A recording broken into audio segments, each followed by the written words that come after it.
Pemirsa, setelah diresmikan pekan lalu, Pasar Rakyat Gianyar dijadwalkan akan beroperasi di awal tahun 2022.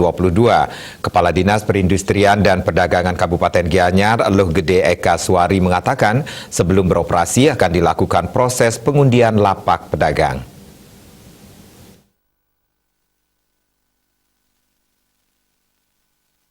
Eka Suari menyampaikan proses pengundian lapak pedagang di Pasar Rakyat Gianyar ini akan dilakukan awal Januari 2022.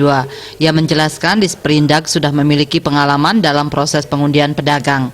Salah satu contoh pengundian pedagang di Pasar Sukawati Blok A dan Blok B telah dilakukan dengan baik dan adil.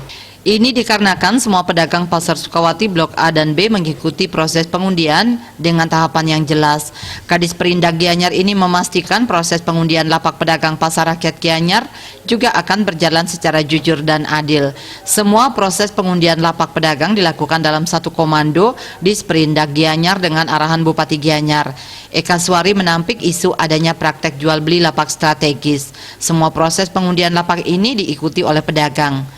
Sesuai dengan data sebelumnya, Pasar Rakyat Gianyar menampung 1.643 unit pedagang di los, kios sebanyak 95 unit, dan toko sebanyak 143 unit. Sebelumnya, Bupati Gianyar Imade Mahayastra menekankan kepada Disperindak Gianyar melakukan proses pengundian lapak secara adil kepada seluruh pedagang.